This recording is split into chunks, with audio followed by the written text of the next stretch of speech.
And join these original Southwest employees and me as we sing our national anthem.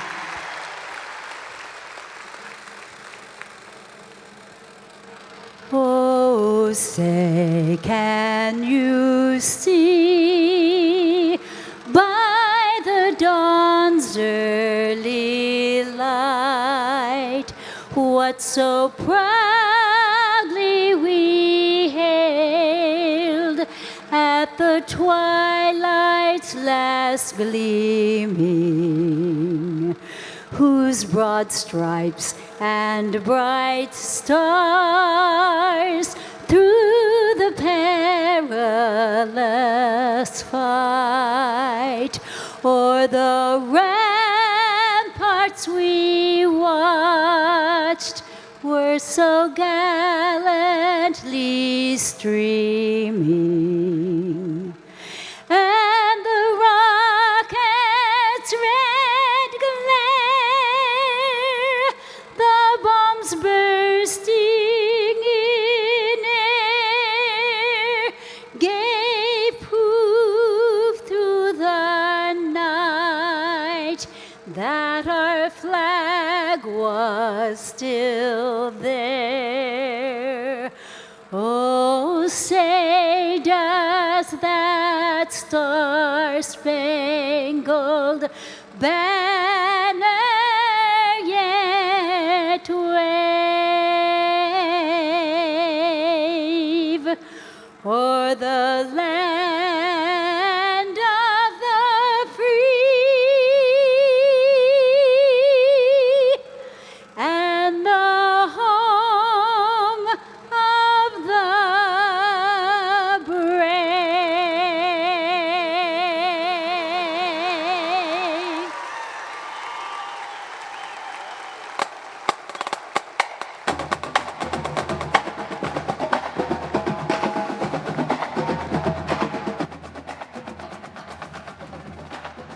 Ladies and gentlemen, Gary Kelly.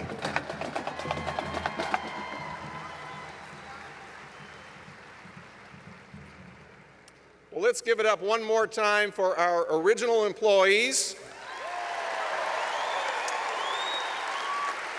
and the Southwest Airlines drumline.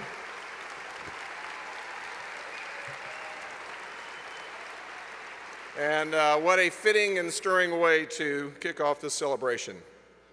My name is Gary Kelly, and I am a part of the Southwest Airlines family, and I want to welcome everyone this morning. I want to thank you all for being here to celebrate the remarkable life of Herb Kelleher. So we had to find one of the largest venues in Dallas to accommodate all the multitudes of loved ones, friends, colleagues, and admirers. And what an extraordinary tribute that is to an equally extraordinary man. And I also want to welcome all of those who are joining us via the live stream. You know, Herb touched so many people, and so many loved him. One can only imagine how large a venue that it would take to hold all of us. But we're glad that you are joining us this morning, and we thank you. And Herb, of course, would be very moved to know that you all are here. And first, I want to acknowledge and to express our love and our admiration, our respect, and our gratitude to the Kelleher family. And we grieve for you all, and we mourn with you.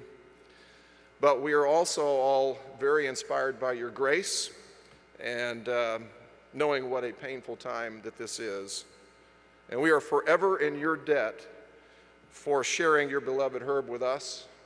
And on behalf of the entire Southwest Airlines family, we offer our deepest sympathies to you all.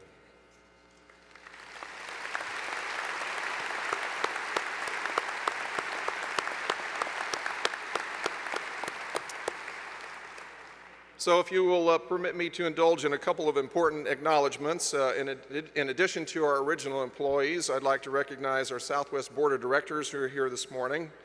I'd like to recognize our beloved President Emeritus, Colleen, who you will hear from shortly.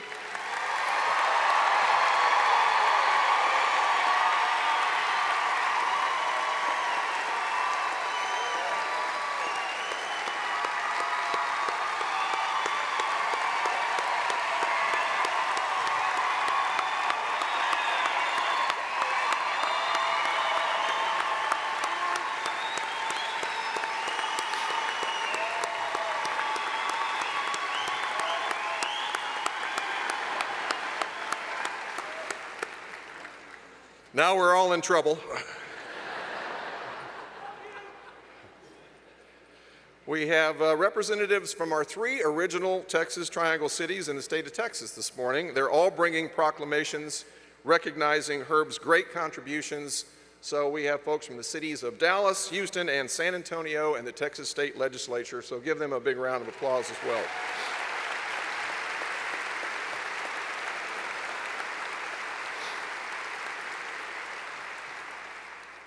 So I just want to say quickly, for the vast majority of my life, since I graduated from college, I've been part of the Southwest family.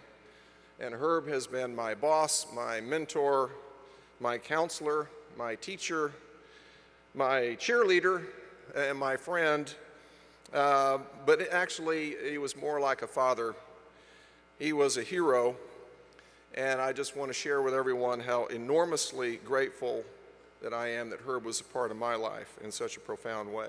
But the remarkable thing is that I'm just one of a countless throng that feel that way. Because Herb was so exceptionally gifted, but he had an even bigger heart and a love for so many people. So the airline industry and Southwest Airlines revealed Herb to the world. And he believed in the vision, he believed in the crazy idea of making air travel affordable for all, not just the rich. He made it happen. And it was disruptive, it was revolutionary, but so was his approach to business and his philosophy. And the philosophy, according to Herb, was put your people first, empower them, love them, respect them, and take very, very good care of them. And then, and only then, can you deliver on your promise to serve your customers with really low cost. He worked hard, and he had a really fun time doing it. He inspired people, he motivated people, he challenged people, and of course he kept us laughing all the way. And I mean really hard laughing. Herb loved stories. He loved funny stories, and he loved to tell them. And he was a master raconteur, and it didn't matter if you'd heard the story already. He'd simply say, "You don't understand. I tell these stories for my enjoyment, not yours." And many of you know I just told that story a couple of weeks ago, and I'm telling it for my enjoyment, not yours. He was wickedly witty, he was spontaneous, he was irreverent, he was very unpredictable. Some of you will remember in the late 1990s, Herb was being successfully treated for prostate cancer. And he was presiding over our shareholder meeting, which can be a really dry and boring affair, except Herb was there, so you knew it was going to be very entertaining. So a shareholder stood up and he asked Herb a question. He said, "Herb, we need you, we're worried about you, and we're worried about the fact that you have cancer, and would you please stop smoking?" And Herb replied, "First of all, it is the people of Southwest Airlines who deserve all the credit. And as for the prostate cancer, I'm being successfully treated, and I'm fine. And as for the cigarettes, don't worry, I don't smoke with my prostate."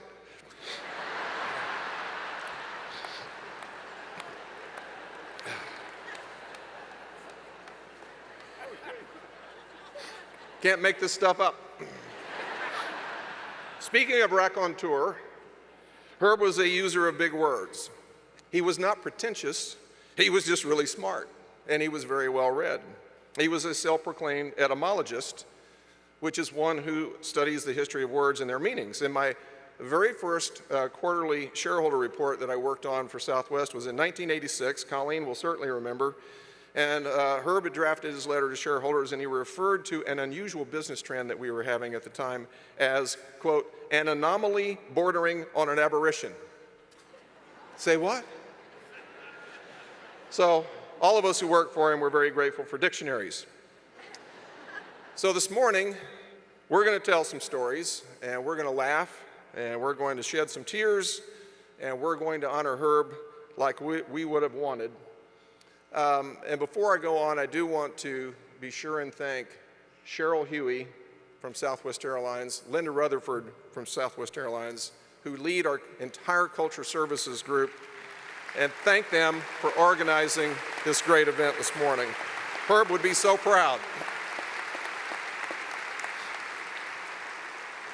So we've got some music, we've got some video, we've got some poetry. We have a number of terrific speakers lined up to share their wonderful memories of Herb.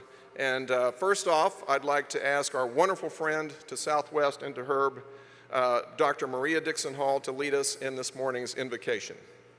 Maria?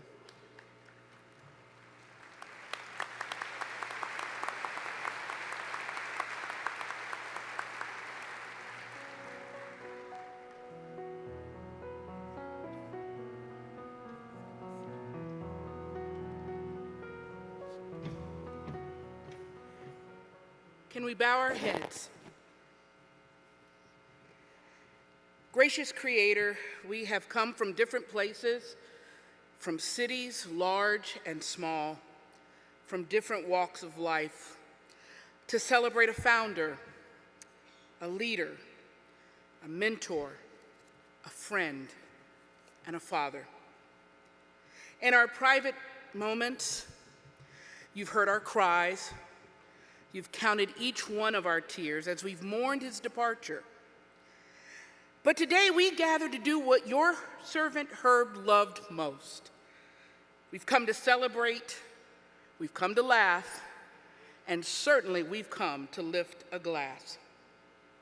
Today we will tell stories of the hand that he gave many of us up the corporate ladder and into our professional success. We'll remember the times that his wit and his savvy turned a contentious situation into a comical event. Others will no doubt recount how in a cloud of smoke he would often appear in their doorway to share a joke or offer advice. Others will remember that infectious laugh, or some those twinkling blue eyes. Some will share the encouraging word he spoke, the chances he took, the magic he made by simply entering a room. And some of us, especially me, O Lord, will be grateful for his reminder to always, often embrace turkeys that were wild with just a splash of ginger ale. Today, our beloved Lord of the Dance, allow us to thank you for our friend Herb, who was the very embodiment of your creative gifts, your delight in humanity, and your desire to see us live our best lives. We thank you for his invitation to fly with him into uncharted skies of inclusion and equity and love. We thank you for his love that knew no boundary, for he measured us by our professional accomplishments, not our degrees, but he measured us by our willingness to share a smile, to offer grace, to accept the apology, to give the second chance, to laugh with all we had, but most of all, to treat others with dignity and justice. O Ancients of Days, we enter this time of celebration with grateful hearts for your servant Herb. We know his presence in our life, however fleeting, changed us. We were changed by a man who lived large, but most of all, loved even larger. We thank you for this, and we enter this time of celebration with joy. Amen.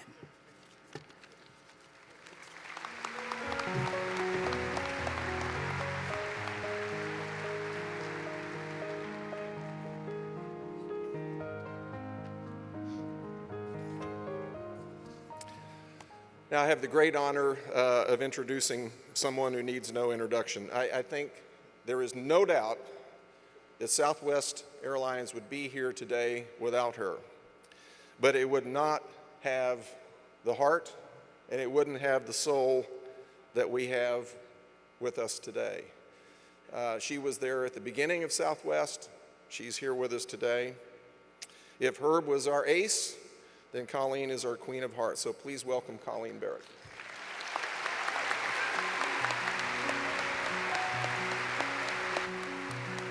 Thank you.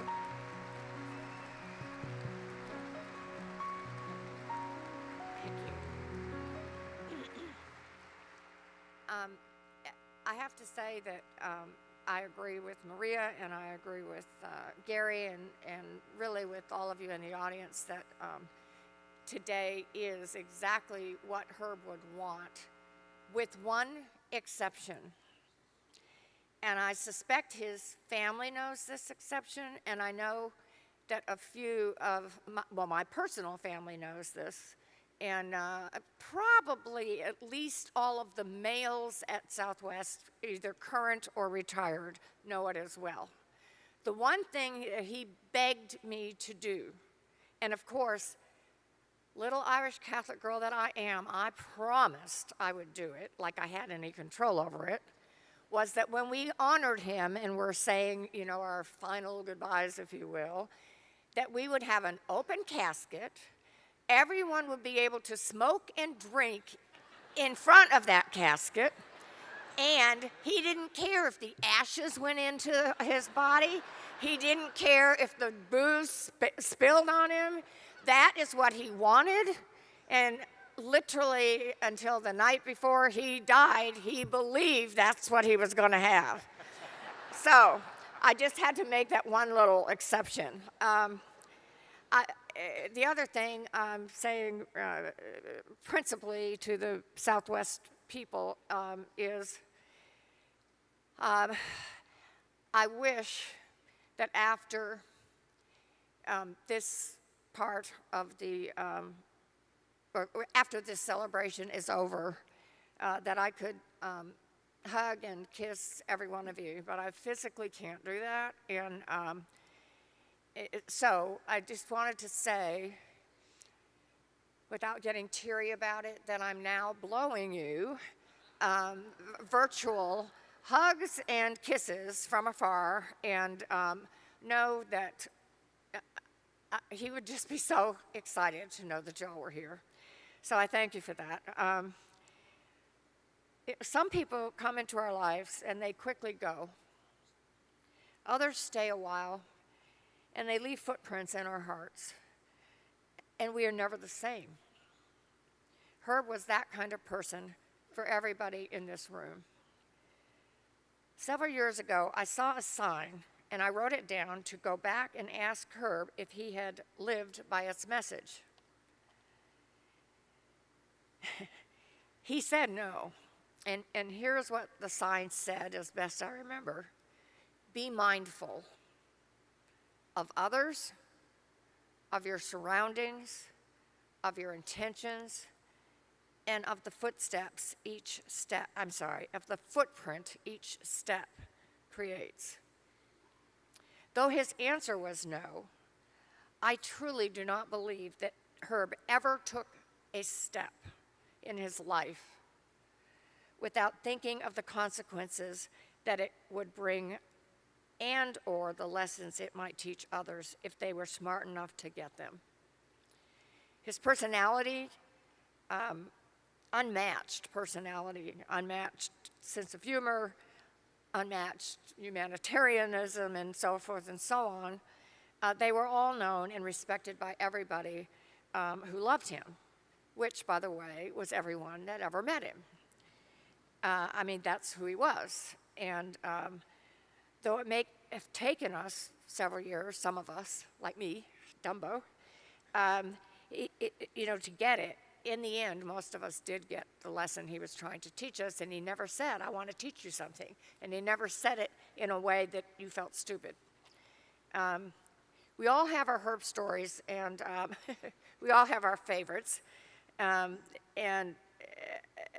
when you've worked with someone for 51 years, as I did, it's almost impossible to put these stories in any kind of sequence in terms of how they happened. So I'm not even going to attempt to do that.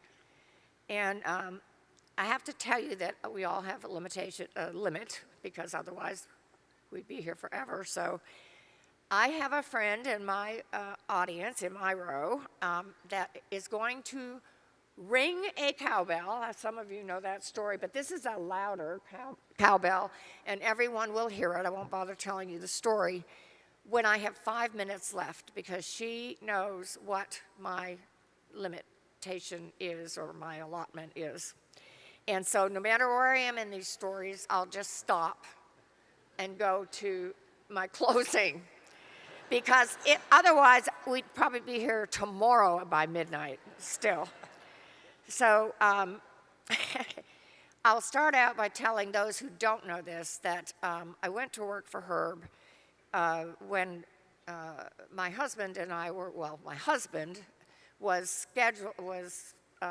sent to San Antonio for his last year in the Air Force, and fully believing that, 2 months after he got out, I would be back in the New England area where I'd always pretty much been. So obviously that didn't happen. But at any rate, I had done legal secretarial work from when I was a junior in high school, and on Fridays or late in the afternoons and Saturdays and all that, and I continued doing that until I got out of school and worked in New Haven, lived and worked in New Haven, Connecticut for lawyers there, and then Alan got drafted, so off we went, and I ended up in San Antonio at the first law firm that Herb joined. He didn't form, and I'd like to say that I discovered him, as opposed to the other way around, because the truth of the matter is I wasn't hired to work for him. But one day in this big law firm that was a bit stuffy, I hope there's nobody here today from it. I don't think so, because I think they're all deceased.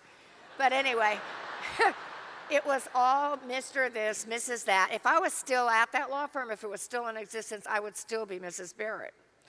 And so I was walking down the hall one day, and back in those days, you didn't sit with your boss or near your boss. You sat somewhere else in a pool, and so you never really saw each other. So I see this man, we had the whole floor, and I see this man who looked like he had slept in his clothes, which he had, and he literally is running down the hall, and he has all these papers in his hands, and they're dropping on the floor, and I didn't know if he was a lawyer, a client, I just didn't know what, but I knew he was in trouble, right? So I said, sir, can I help you? And he said, can you type? And I said, yes. And he said, could you type this for me? And I need it to be at the courthouse in 2 hours. This is a true story, y'all. And I was like, well, I kind of looked at it, and I said, yeah, I guess I could do that for you. And I said to him, are you a lawyer here? I mean, I didn't know. And yes, ma'am. I said, well, sure, I'd be happy to do that. So I did that. And that is literally how I learned that in that law firm, he had 2 offices. One looked like a normal office. It had furniture. It's where he met with clients, etc. The other one had only a wastebasket in it and papers on every inch of the floor, the counters. He had been there, I want to say, 8 or 9 years. Joan probably knows. And lo and behold, he had never opened a file. Are you kidding me? And he shared a secretary with a senior partner, and she didn't want to do his work. So he just never did it. And I'm not lying. It was the worst thing I ever saw. So, all right. So at any rate, I was working for a man named Mr. Barrett. They all thought I was his granddaughter, that we were not related at all. He was quite elderly, and really he was just there because he had no life anymore, and he really didn't have any work. But we couldn't tell him that, right? So I go and I ask the office manager, well, could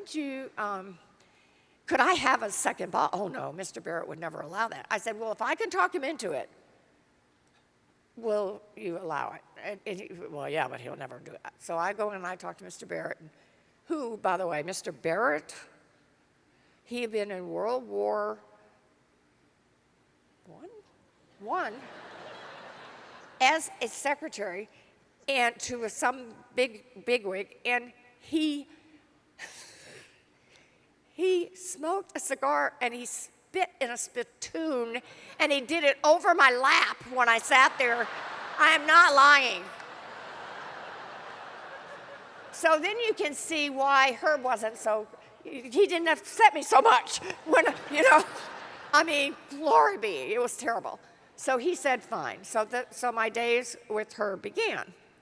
I believe that is the last time that Joan and the kids and Herb and Mike Shovlin, who was one of Herb's best friends, and his children went on, I want to say, a 10-day to 2-week vacation. I don't think Herb ever took 2 weeks again, ever, when I worked with him. And so, and you wore heels, you wore nylons. I mean, you went dressed to the hilt back then. So I decide I'm going to spend that 2 weeks figuring out who Herb's clients are and making files. So I'm sitting on the floor in my high heels and my nylons and all that, and I'm going through this stuff trying to figure out who is who. Well, I got to tell you that Joan has the biggest family tree. I don't think she can understand it herself. And honestly, it was a 3-ring circus trying to put papers together where they should go, right? So Mr. Matthews, who was the senior partner, comes in one day and he says, "What are you doing?" And I said, "Well, I'm making files for Mr. Kelleher. He doesn't have any." I wouldn't do that if I were you. I said, "Well, I can't take calls from clients if I don't know who they are and what they want and blah, blah, blah." No. Mr. Kelleher likes it this way. He knows where everything is. I said, he cannot know where everything is, for God's sakes. He later told me his most important papers were on top of the wastebasket. Truthfully, he didn't allow anybody to go into that room. He wouldn't let the cleaners go in there. He wouldn't let anything like that happen. And so I said, I can't work for him if I can't fix this. So Mr. Matthews walked away, very concerned that I would be fired the day that Herb came back. And he said, "Well, you better be able to find the first thing he asked you for." Well, then I didn't sleep for a week. But anyway, I did it. And when Herb came back, he said, okay, he didn't like it, but Herb never was mean to anybody. So he said, "Okay, bring me the papers on such and so." Well, I was lucky. I remembered the name, and I found it. So after that, we had other issues that we fought over for the next 50 years. But anyway, that it literally is how I ended up with him. And just to quicken that part, you just need to know that when I arrived in Texas, and even as of today, I have never driven a car. So, and that's on purpose because I have a severe depth perception problem, and if I got on the road, everyone else would have to get off. So Herb became really, and I was dirt poor. I mean, dirt poor. Alan made $75 a month, and we had a 4-month-old baby, and we couldn't live on the base because there was no space. Well, you can't live on $75 a month, back in those days, and certainly couldn't do it today. Well, anyway, my whole point is that Herb never expected that he was going to have a secretary who couldn't drive, and he also didn't expect that his secretary, like all secretaries in law firms, wouldn't keep the same hours that he kept. So I had to make it clear that I don't have the money to be taking cabs and all that stuff, so you're going to have to drive me in and out. If you have me here beyond 5 o'clock, when I can get on a bus and I can go pick my kid up, from daycare before they kick him out. And so I could tell 15 stories about all of that and what I was late for and what I missed. But at any rate, I just need to say that because I think that it comes up with a lot of future stories. Okay, so here we go. Oh, and then I followed him, by the way, to the firm that he formed, the law firm that he and 3 others at the time set up. And my father at that time said, "Why would you do that? This firm is," I was probably there at Matthews now in 3 years, "you know, they've been good to you for your 3 years now." And I said, "Yeah, but Dad," of course he hadn't met Herb, and I said, "Dad, nobody laughs in that firm except Herb. And nobody is human. They don't treat you like a human being." I said, "Herb's the only one that calls people by their first name." And so, you know, my father thought I was nuts, but anyway, it wasn't nuts, right? So, and now I'm kind of into the Southwest thing that has started anyway. And I mean, not flying, but started all the fights and all that stuff that really was the best education I could have ever had in my life. So I'm going to start with stories and tell you this. Herb continually lost things. And he did that until the day he died. And when I say things, it can be something he had in his hand right now, and Ron would ask him if he could borrow it, and he couldn't find it. Literally, in the same 2 minutes. He lost briefcases. I think there's a group of conquistadores here today. And one of my favorite conquistador stories, which of course, they don't tell stories, right? I mean, they don't tell stories on all the things that they do and all the bad. I've tried to test Gary Kelly. Do you think he'd tell me or Herb Kelleher story? Never in a million years. He wouldn't do it. But what happens is, on this particular story, Herb took a charter flight for several people to get to the conquistadors. Some of them were, well, I don't know if Gary was even here when, I don't know if he was a conquistador when this happened, but at any rate, you were? Okay. The briefcase? Okay.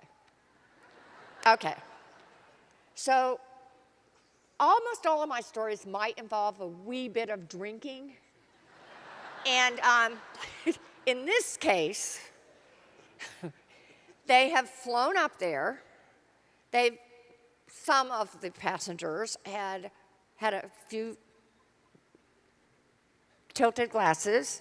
And of course, he smoked everybody to death on the plane. And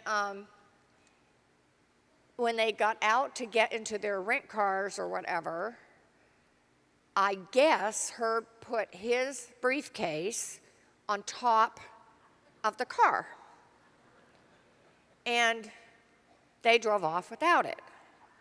Now, I don't know if Herb ever realized that when they got to the conquistadors or not, but yours truly gets a telephone call from a lady who has seen, most of his stories involve ladies too, who has seen the briefcase fall off the car, goes across 3 lanes of traffic. They don't know what's gone off the car.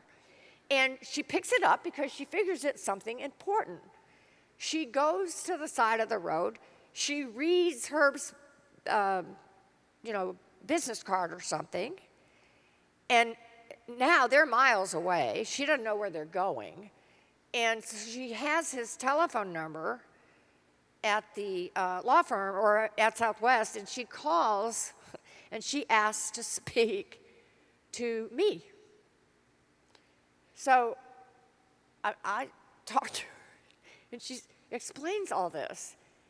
And I said, okay. I said, well, I don't know where I can't tell you how to get it to him at the conquistadors, but if you will, I don't know. Somehow I had to get the briefcase to him, and You can't get phone calls. You can get a phone call at the conquistadors and they post the call on a billboard, right? We didn't have cell phones or anything back then. And well, of course, you think Herb's going to look at a billboard to see if he had a phone call? He doesn't even answer the phone when he's sitting right next to it. And so I had to finally, I think I got a hold of Bill Franke or somebody. And I mean, that's one of many. Okay. He also is very well known for losing the keys to his car, his personal car and rental cars, paying over $200 to have a cab driver drive him through a complete parking lot, at DFW because he can't find his friggin' car. And some of those turned out fine, and some of them turned out awful. I will be honest with you. But he has reported rental cars and personal cars stolen, and they never were. We did find one of his lost cars in a, what do you call those places where in the pound, like you would an animal. And, I mean, it just goes on and on, right? And then you have to tell all these stories. You have to, call and make apologies to hotel rooms and whatever. You name it, I've done it. He has left me as a driver at places because he forgot that I was with him. One night, he just plain forgot. Now, this is, again, no cell phone, no money. I mean, I didn't carry $5 in my wallet, ever. It's just terrible. One night, we had this secret meeting. This was years and years ago. As a matter of fact, the man that we were meeting with is deceased from Southwest. He was the head of one of our unions. And it was so secret that we didn't want anybody to know where we were. So we went in different cars, and it was just the three of us. And I didn't know at the time that there was 2 restaurants with this name in Dallas. So Herb and I went to one. We asked for a private room. The other guy went to the other one. We sat there. I am not kidding y'all. We sat there for 3 hours, and Herb drank the whole 3 hours. No lie. And finally, I asked the waiter, I said, is there another? It was Steak and Ale. Is there another restaurant or something like that? And in Dallas? And, oh, yeah. I said, well, could you get me the number, and could I call it? So I do. I call, and sure enough, the other guy is at the other place. Well, he also had been drinking for 3 hours. So he comes back, he gets in his car, and he drives to where we are. And the waiter says to me, I can't serve y'all any food. Well, that didn't bother Paul and Herb. Those of you know who I'm talking about. And so they still drank for 2 hours more. Yours truly, I can't have a glass of wine if I don't have a full meal. And I mean, all right, so now they're having a fight. The worst fight I have ever seen 2 men have, and I've seen a lot of fights, verbal fight. And they're getting worse and worse, and madder at each other. And I am convinced that they are never going to speak again, literally. So I go in, and they're out in the parking lot. And so and they both jump in their cars, and they literally drive off, and I'm standing in the parking lot by myself. I kid you not. And there's more than one of those, but I'll stick to just the one. golly. I mean, it just unbelievable, you guys. Oh, Lord. So he also, my favorite beverage story before I run out of time is, it's not really about her, but it's about somebody that said this about her. So we had a friend that we had known from when, we were in San Antonio, and then he bought a company and he moved to Austin, and, for 5 to 6 years, we were back and forth to Austin almost every day because of all the legal fights that Southwest was in. And Herb, of course, has never met a stranger, so he became best friends with all these senators and state senators and governors and you name it. And so we never just left when the day ended at the Capitol, but of course we had to go and have drinks or whatever with all the people that were leaving, all the principals that were leaving the Capitol too. So very often we would not leave Austin before midnight, and we'd be on the road again in San Antonio to go to Austin at 7 the next morning. You can't fly from San Antonio to Austin. So anyway, so this friend of ours, after we had not seen each other for a long time, or after we were now in Dallas and he was in Austin, he had parents who lived here. So every now and then, he would call and see if Herb and I would join him for dinner. And we did, because our restaurant was, right close to his parents. So he called one night, or 1 week, and said, I'm going to be in tomorrow night. You want to meet me for dinner? You and Herb want to meet me for dinner? And I said, well, I can meet you, but Herb can't, because Herb's going to be in Washington. He said, well, okay, just, I'll meet you there. I said, okay. This is, oh God, I can't think of his name. Okay, so I meet him there. Now, of course, I take a cab, right? And so when we stand up to leave, he says, would you mind dropping me at my mother's house? And I said, well, I don't drive. And this is a very loud man. I hope he's in the audience today, but I don't think so. I don't think he can, because this is a loud man. Anything he says to you 6 tables beyond you can hear. He's standing up, and he's a big man. And he said, what do you mean you don't drive? I said, I've never driven. I don't know how you don't know that. And he said, are you telling me that all those nights that I have seen you leave Austin, Texas at midnight with a drunk man, that it hasn't been you who's driving him back to San Antonio? And I thought I would pee my pants. He was appalled.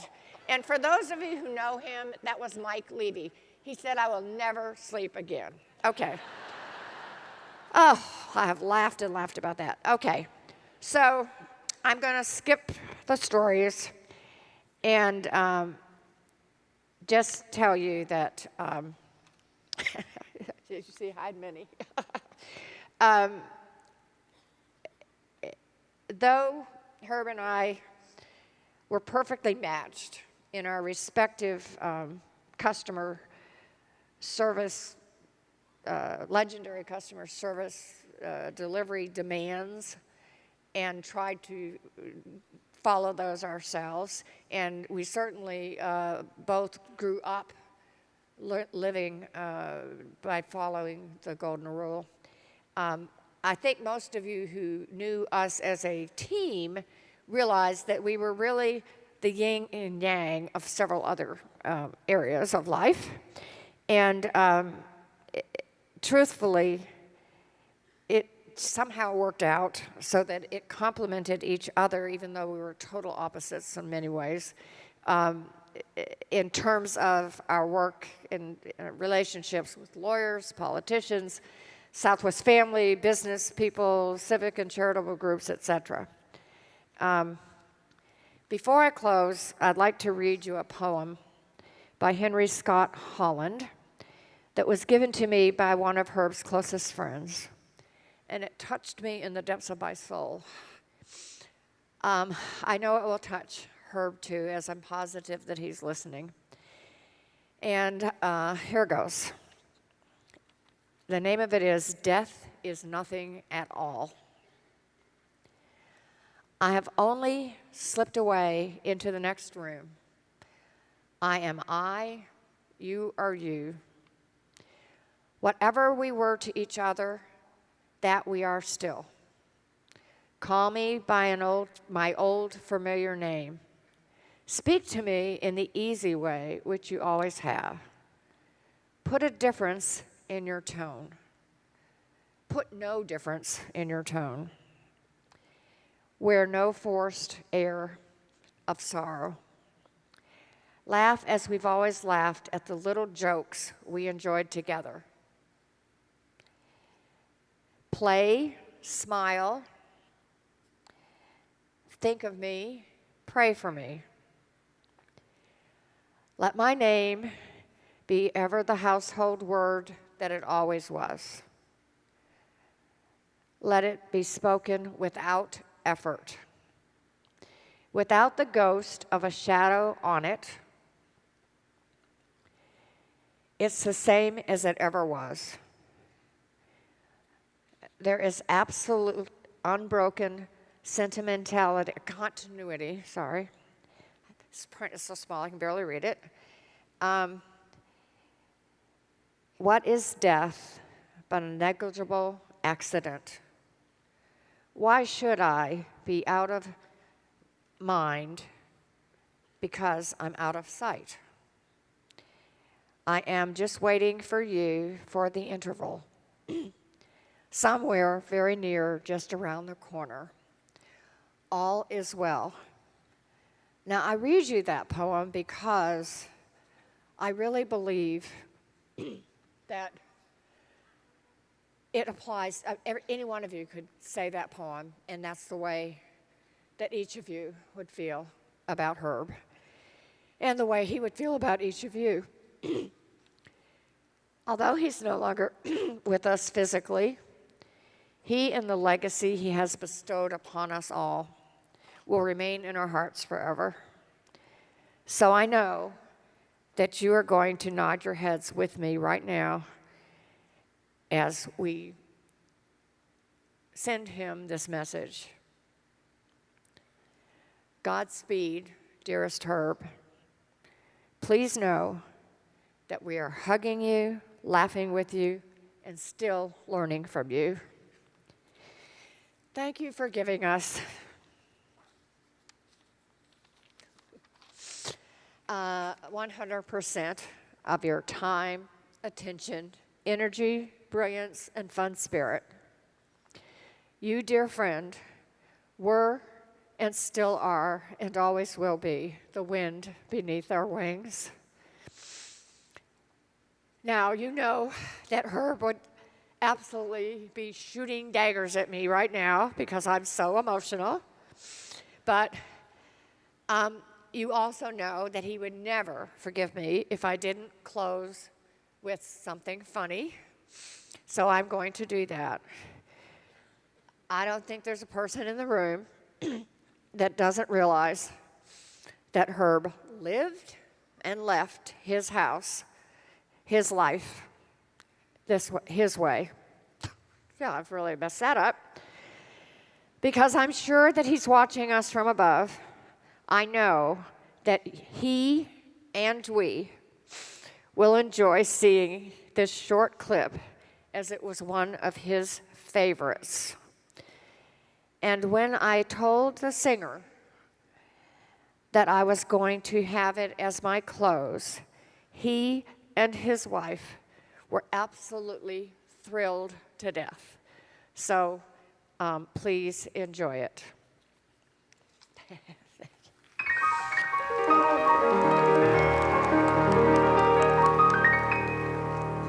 And now the end is near, and as we face this evening's curtain, my friend, I'll say it clear, I'll state my case, of which I'm certain.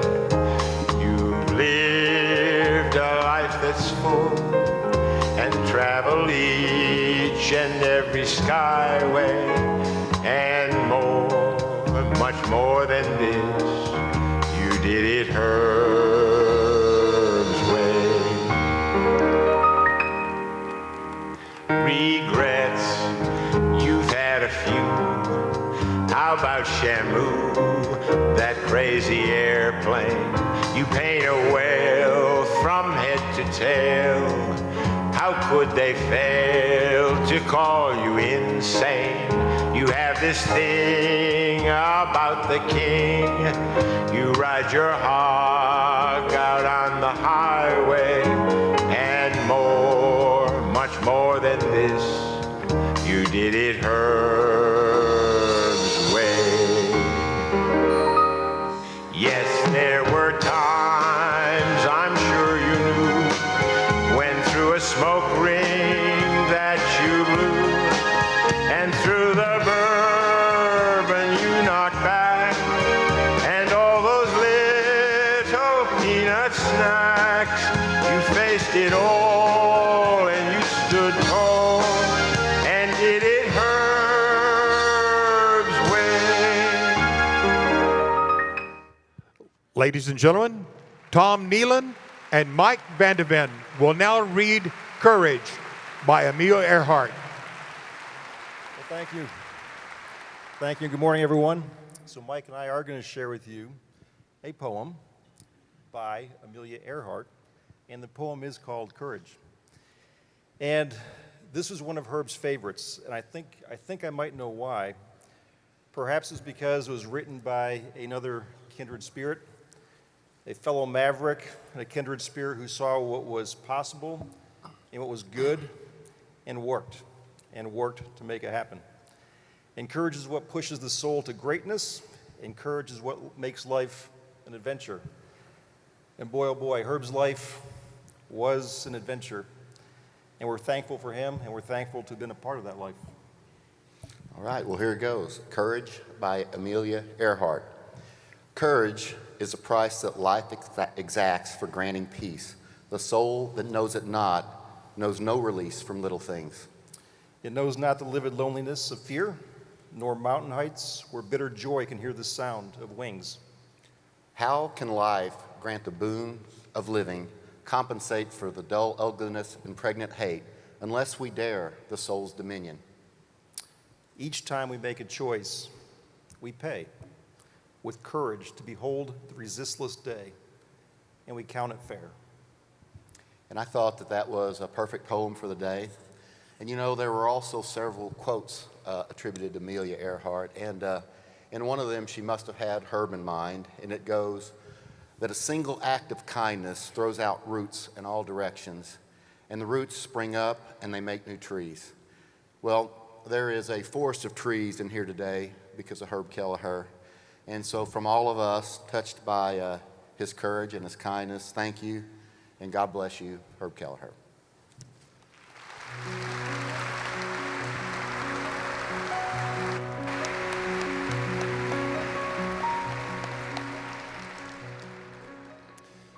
Would you all please join me in giving the Kelleher family a very warm welcome as they share some thoughts this morning.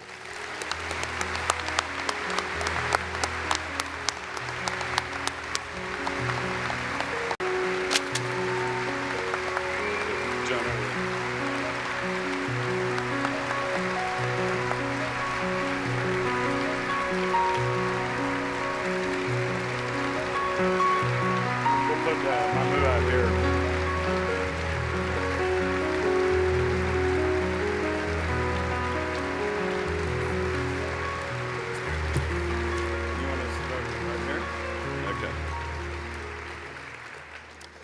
I am deeply honored to speak on behalf of the Kelleher family. His children have asked me to give some remarks. My name is John Agather. I am married to Herb's daughter, Ruth, who's often been referred to as Herb in a skirt. She wrote this for me to read to you today and made sure that I was able to do so in the pronunciation, and you'll understand as I read this how beautiful this is. So the Herb you knew and loved was the same guy that the Kelleher family knew and loved as a husband, a father-in-law, a grandfather, someone who was loquacious, perspicacious, gregarious, ebullient, that took me 3 times, and quite sesquipedalian. You're gonna have to look that one up. He adored his family, and his family adored him. A big part of growing up Kelleher was living all things Southwest Airlines. From the battles at the onset of the airline, to the many challenges along the way, and the ultimate tremendous growth and success of Southwest. The Kelleher family was in the background, cheering Herb and Southwest along the way. Southwest was more than a job to Herb. It was his purpose and mission in life. And Southwest gave him a huge extended family that he loved and fiercely protected. The Kelleher family wants to extend its deepest thanks and appreciation to all of you at Southwest for the tremendous love and support you've always given Herb and his family over the years, and particularly for the outpouring affection and the beautiful tributes paid to Herb during these last difficult days. It has been incredibly touching and overwhelming to see how many loved Herb as much as his family does.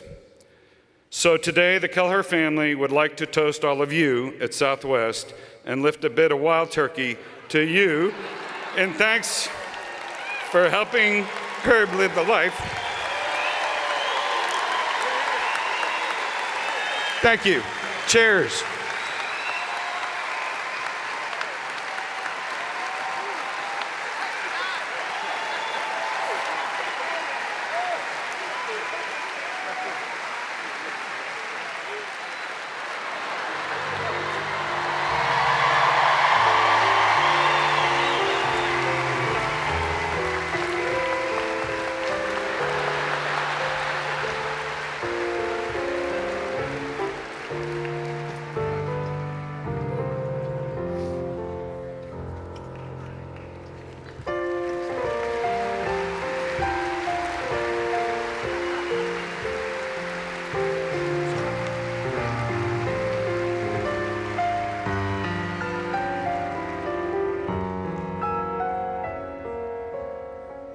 Joining our celebration of life, here is multiple award-winning singer, actor, and longtime Southwest Airlines fan, Gary Morris.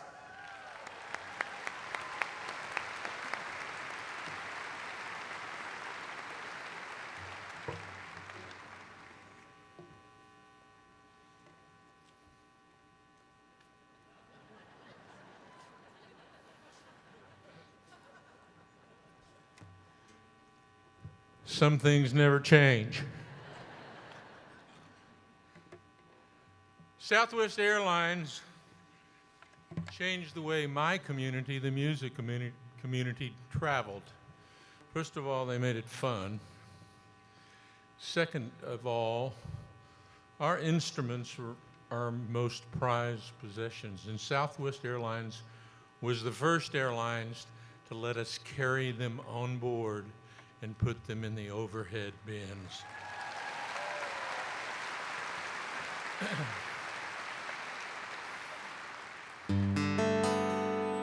I believe if Herb was in the room, and I believe he is in the room, that this song would go from him to you.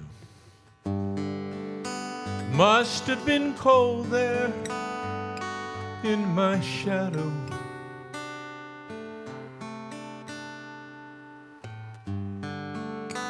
To never have sunlight on your face.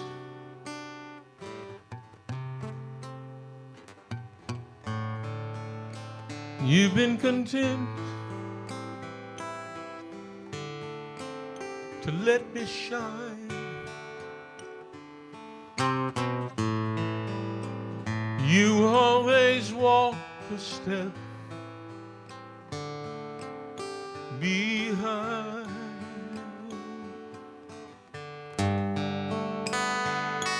I was the one with all the glory.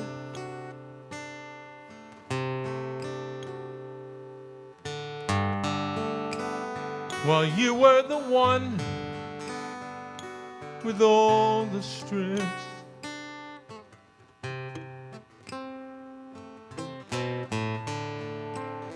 Only a face without a name. I never once heard you complain. Did you ever know that you're my hero?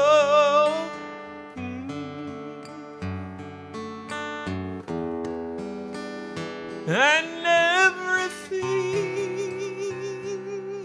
I'd like to be.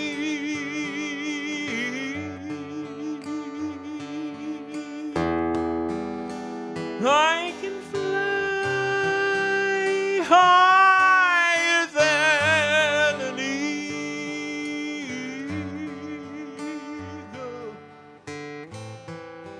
'cause you are the wind beneath my wings.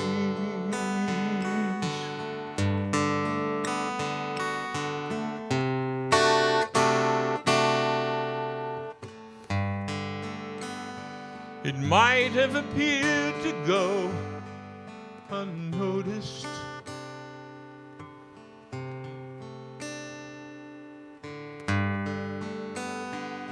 but I've got it all here in my heart.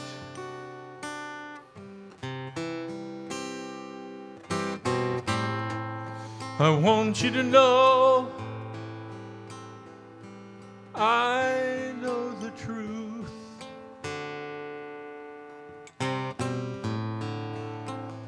I would be nothing without you. Did you ever know that you're my hero?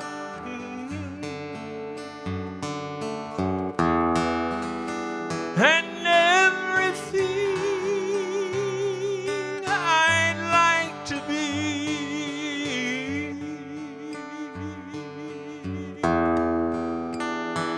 I can fly higher than an eagle,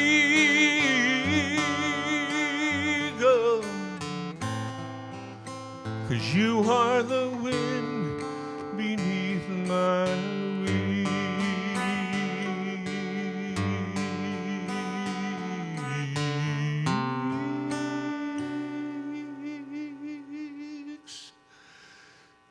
You are the wind beneath my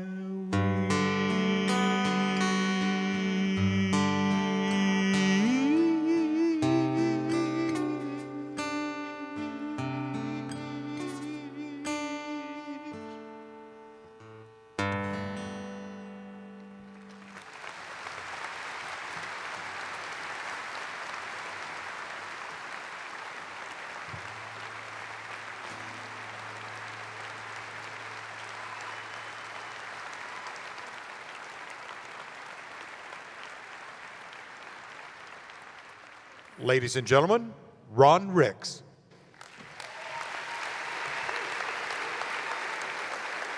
Good morning. My big adventure with Herb Kelleher began in 1981 when he hired me to go to work at his law firm in San Antonio to work on Southwest Airlines. For the record, it was the second law firm, the one that knew how to laugh. My job interview took place in the Tiki Lounge at Trader Vic's Polynesian Restaurant on Mockingbird Lane and North Central Avenue in Dallas, Texas.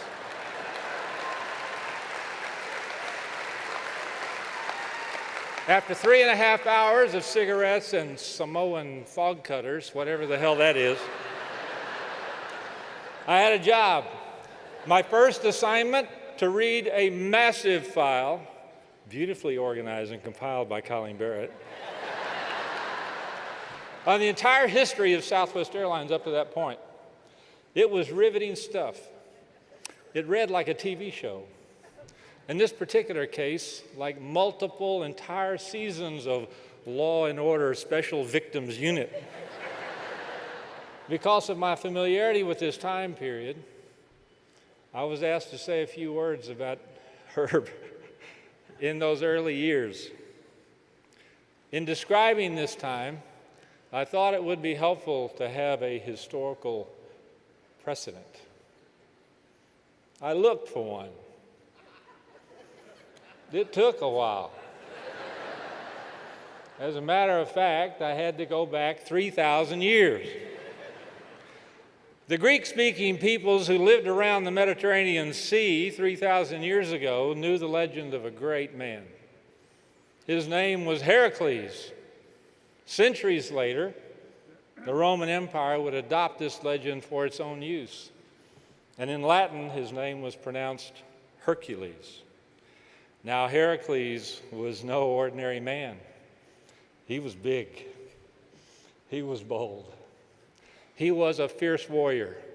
He was exceptional. So exceptional, the gods and goddesses looking down from the heavens above began to grow jealous of Heracles. They decided to show the world that he was really nothing special. So they conjured up 12 labors for Heracles to perform. Each one, they thought, impossible for a mere mortal man to perform. The 12 labors required superhuman strength, stamina, superiority with weapons, bravery, and supreme intelligence. But most of all, the 12 labors required a prodigious will to win, to triumph, to survive. Miraculously, Heracles accomplished all 12 labors. The gods were astonished, and they didn't forget. Later, when Heracles lay dying, they delivered him atop Mount Olympus in the heavens where they lived. And they made him immortal, so that his memory would live on forever, as it has down to this day. Google it. Herb is our Heracles. Herb is our Heracles. He did not endure 12 years. Excuse me. He did not endure 12 labors. He endured 12 years. The infamous meeting between Rolling King and Herb Kelleher that took place in the bar of the St. Anthony Hotel in San Antonio, Texas, the one that produced the legendary napkin, took place in 1966, 53 years ago. On March 15, 1967, Herb incorporated Southwest Airlines, a business on paper only. Herb was just turning 36 years old. The first lawsuit to suffocate Southwest Airlines in its crib was filed almost immediately thereafter. There would be many, many more. For 12 consecutive years, there would not be 1 month, 1 week, 1 day, or 1 minute when Southwest Airlines' very existence was not at stake.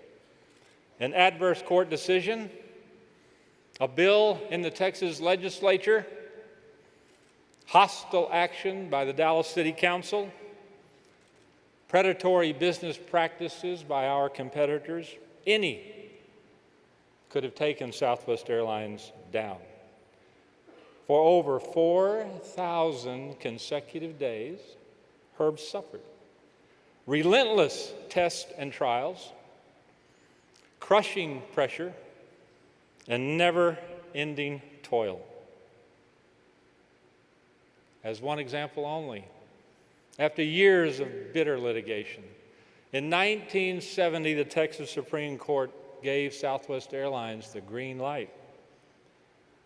The losers appealed that case to the United States Supreme Court over a business license.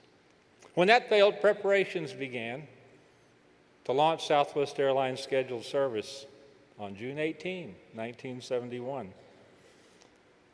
The dark side was not done. 2 days before, on June 16, 1971, with crews trained, planes obtained, and passengers booked without notice to Herb or Southwest Airlines, they went back to a new court with a new judge, with a new lawsuit, and they got a temporary restraining order, a TRO, blocking Southwest Airlines from flying. Herb knew that if the startup was canceled, there would be no restart. That same day, Herb went to Austin. And somehow, he convinced 9 justices of the Texas Supreme Court to convene a hearing on an emergency basis for the very next morning. On June 17, 1971, the Texas Supreme Court quashed that TRO and said, "You go, Southwest," and the next day, Southwest did.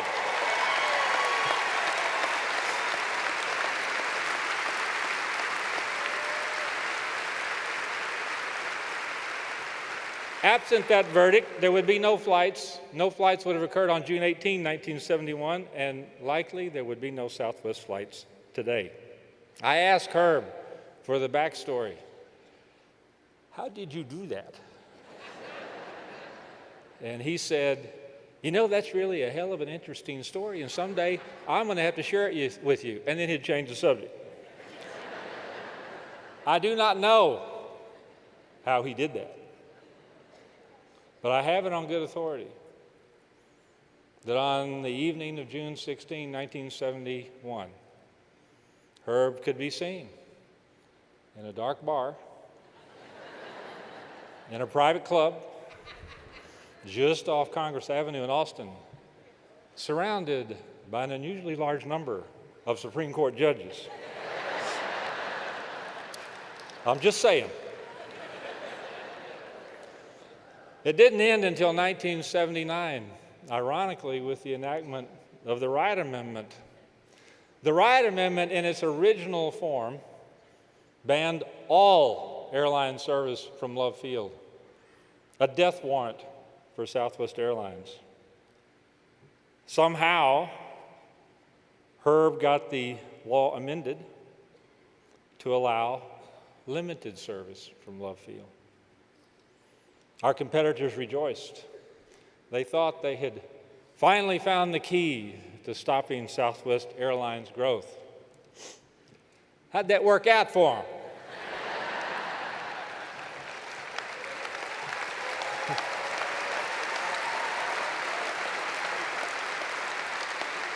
As usual, Herb had the last laugh.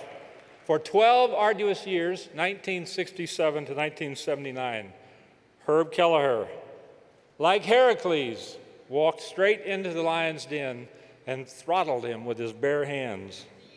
Like Heracles, with his sword and shield, Herb slayed every dragon and subdued every monster that sought to devour Southwest Airlines. Like Heracles, Herb outworked, outfought, and outwitted every foe. Herb enabled Southwest Airlines to survive until it could take full flight, which it did when Congress passed the Airline Deregulation Act and allowed Southwest Airlines to fly for the first time beyond the borders of Texas, first to New Orleans in 1979, followed quickly thereafter with Oklahoma City, Tulsa, and Albuquerque. And Southwest has never looked back since.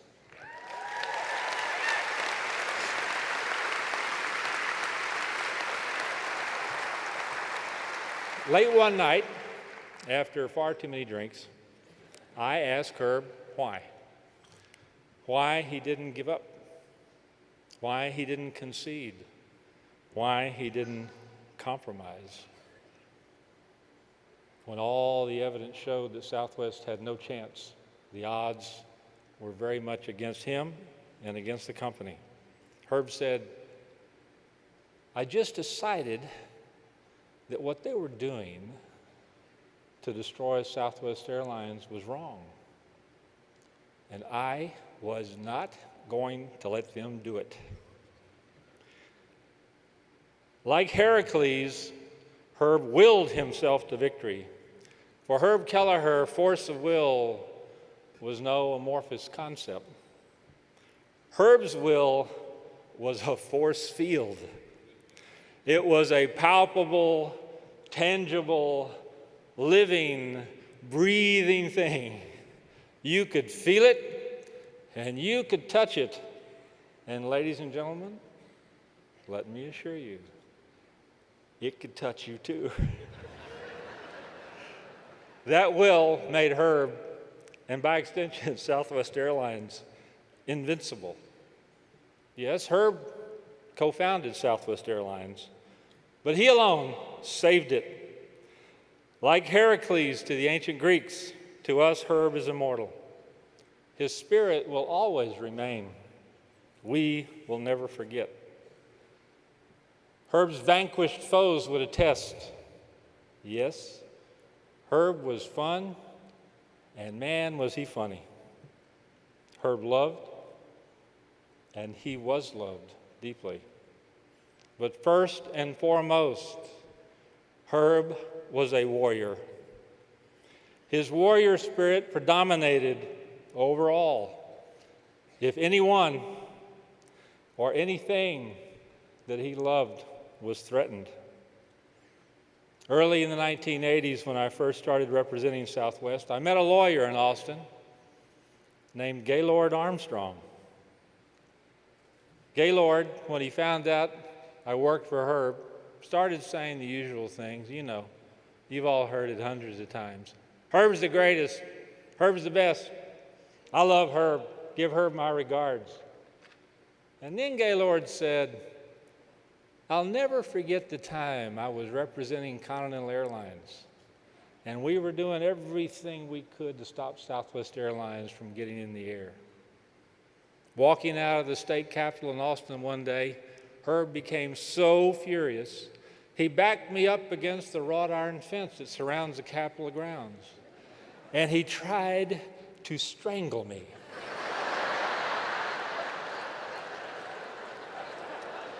With my own tie. I couldn't wait to get back to Dallas and tell Herb that story. Herb, writing on his legal pad, never looked up and said, yeah. And I would have succeeded if the damn tie hadn't ripped. Herb fought for us. Herb fought for noble ideals and values. Herb fought to do the right thing. We must render justice to those ideas and those values for which Herb fought so valiantly. Otherwise,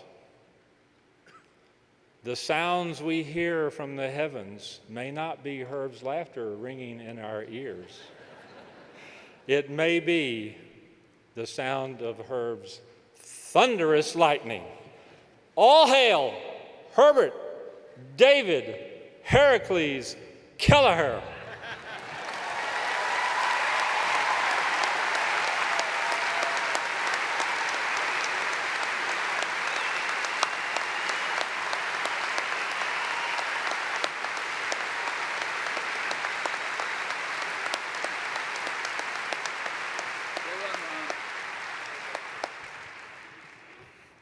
American by birthright, Texan by the grace of God. Would y'all join me in singing together one verse of one song, everybody? Can I get you to stand up? All right, well, let's tune up. Everybody. Oh, beautiful for spacious skies, for amber waves of grain, for purple mountains' majesties, above the fruited plain. America, America, God shed his grace on thee and crowned thy good with brotherhood from sea to shining sea. God bless America.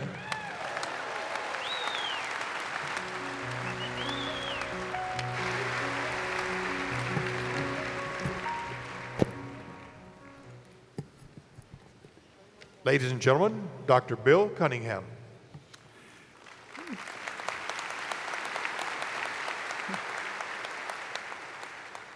I would like to start off by thanking Joan and seconding Gary's earlier comments and the entire Kelleher family for loaning us Herb all these many years. So God bless you, and God bless your wonderful family.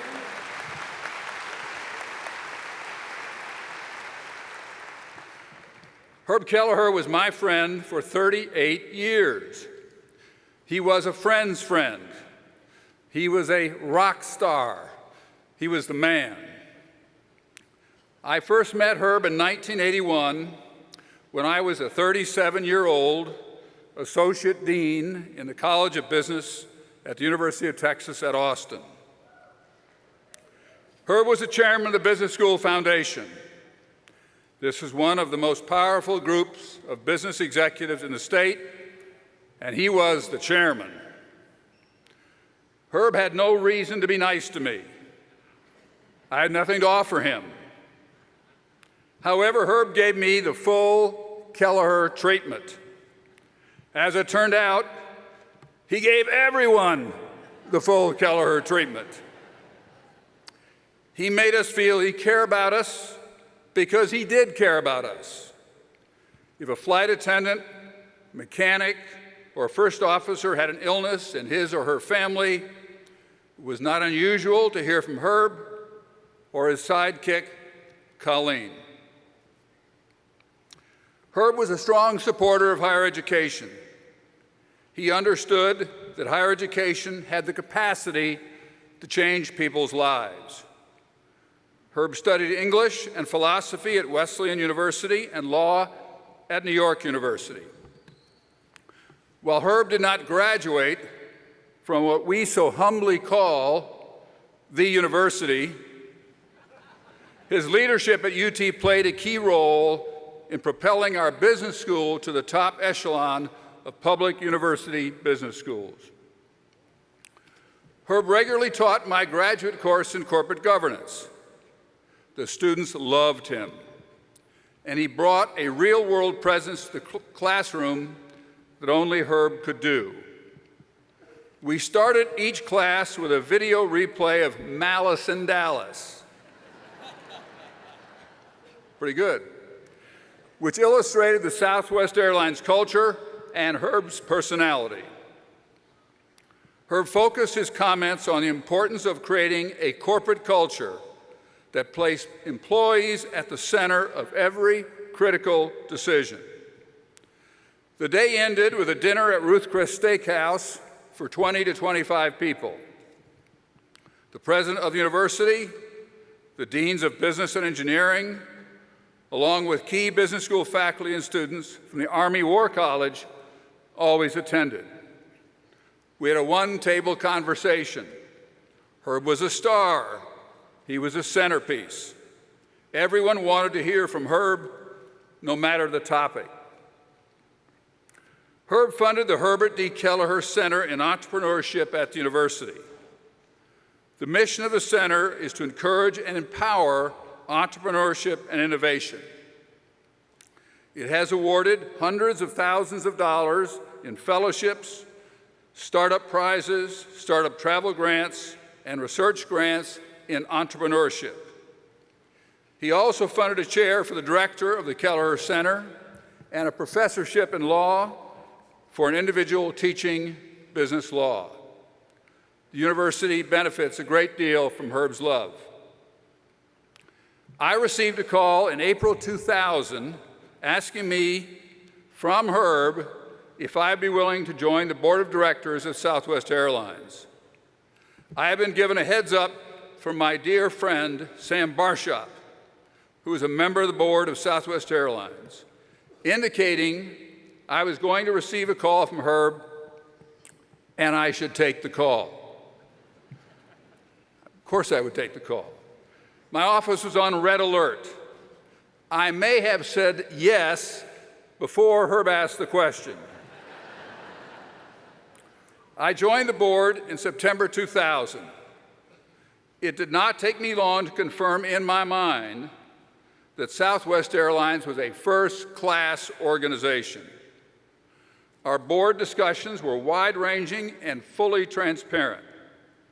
We talked about competition, the state of the economy, compensation, performance of executives, culture, marketing, infrastructure spending, the purchase of new airplanes, new airport destinations, and reports from the auditors.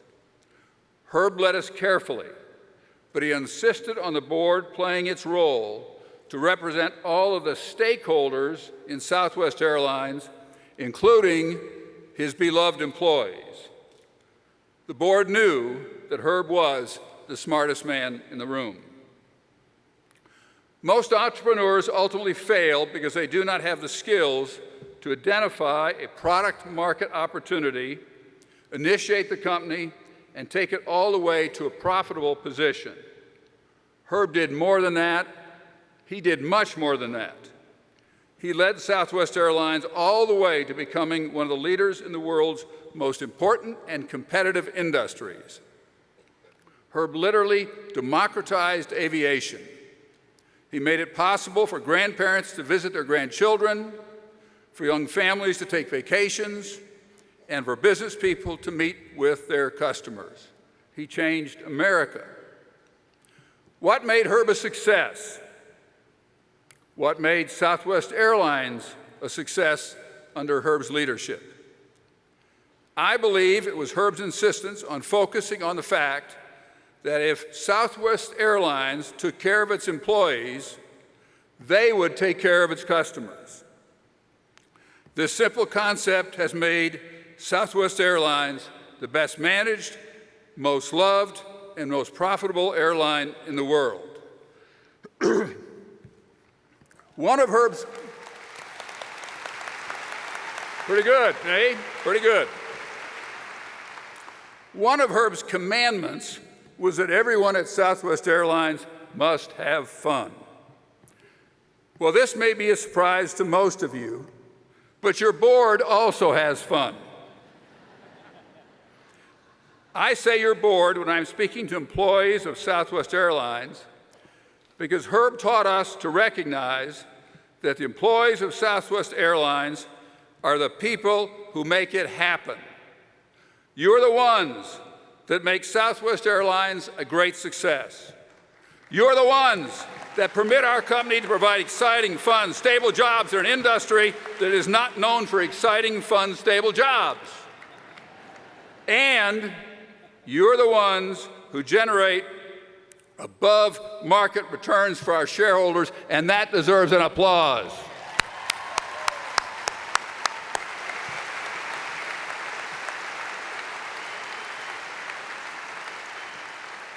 One of the events that I look forward to each year was the annual hunt at the Kelleher Ranch. The ranch is located in West Texas. It's more than 100,000 acres and is so large it has 4 climactic zones.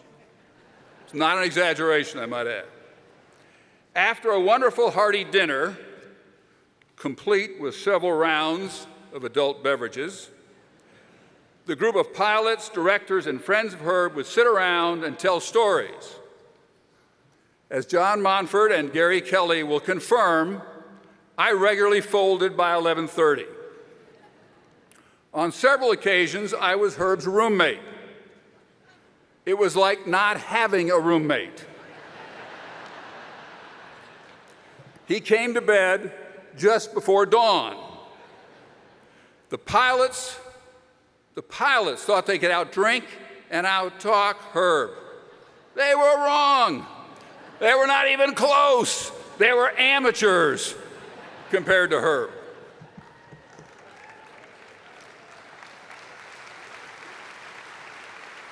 The hunt began by lining up a series of Suburbans at 7:30 a.m. I know one of these, Joan, was one of your new Suburbans that we kind of banged up. I still apologize for that.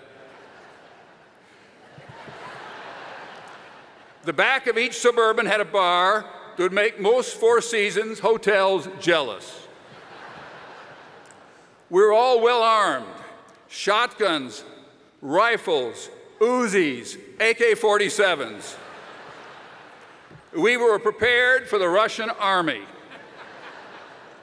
Apparently, there is something bonding between men, guns, and alcohol. The good news, Joan, is that in my 4 hunts, no one in our Suburban ever fired a shot. Several shots were had, but they were exclusively wild turkey.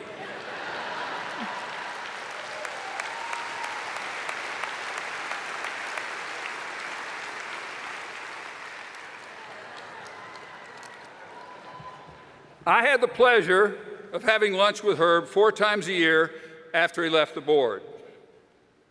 We told old stories and laughed at them as if we had never heard them before. We ate at some high-dollar places such as Albernay's and some bars such as Northwest Point Bar and Grill, which is currently closed and was never called a high-dollar restaurant. When we left the Point a few years ago, I asked a woman in the parking lot to take our picture. Please note in the picture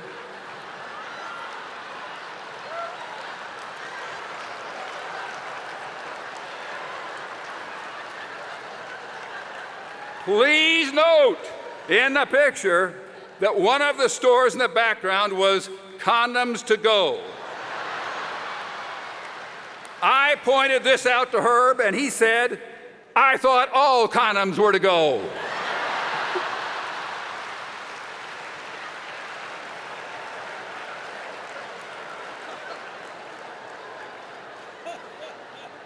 Herb was the best. He was a world-class business person. He had a wonderful sense of humor. He loved people, and he improved the lives of everyone he had contact with. Herb, we love you and we miss you. We love you, John.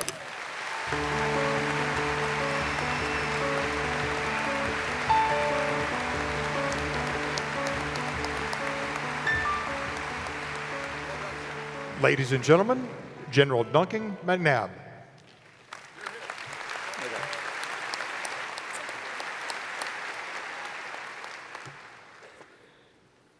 I'm delighted and extremely honored to be here among you today. So many good friends with Gary Kelly and the wonderful Southwest family, and celebrating everyone's best friend, including mine, Herbie. It is especially good to see Joan and the Kelleher clan, and Colleen and Vicki and Belinda and gang who took such wonderful care of Herb, and so enabled Herb to be Herb. Besides being a visionary leader who fundamentally changed the commercial aviation industry, he was beloved for how he took care of and loved his people. And he was a tremendous patriot, as you all know. And he indeed became a true national treasure.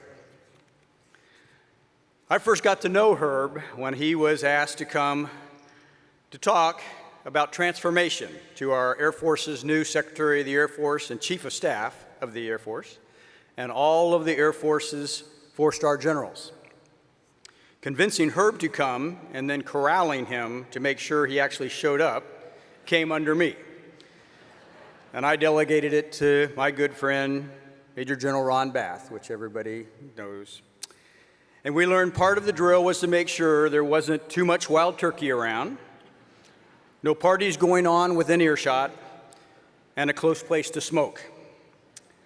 Well, it all worked, and I actually got to listen in as a young three-star while I served coffee to all of them. Well, no surprise, Herb absolutely dazzled all, including me. He emphasized Southwest's success was completely due to Southwest people, and by empowering them, everything else fell in place. And what stories he had, and his pride in you personally and collectively was both profound and heartfelt. What a leader, and what fun. I was smitten, and my bromance with Herb started. That began one of my dearest friendships and lasted from that day to now.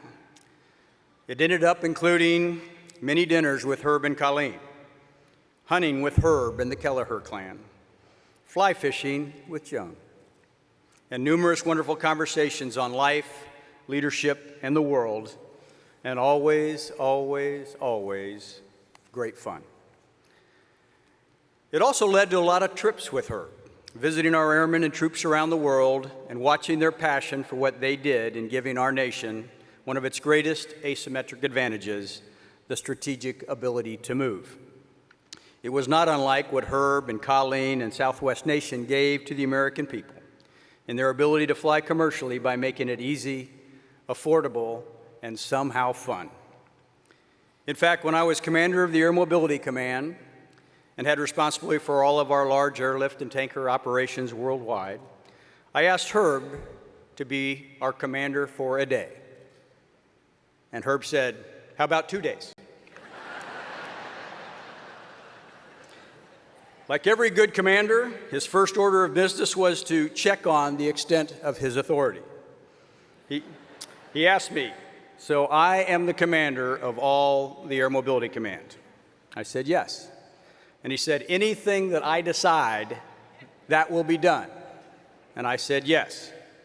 "If I want to launch the fleet, can I do that?" I said, "Yes." He got a very satisfied smile on his face until I said, "Of course, I do maintain veto power."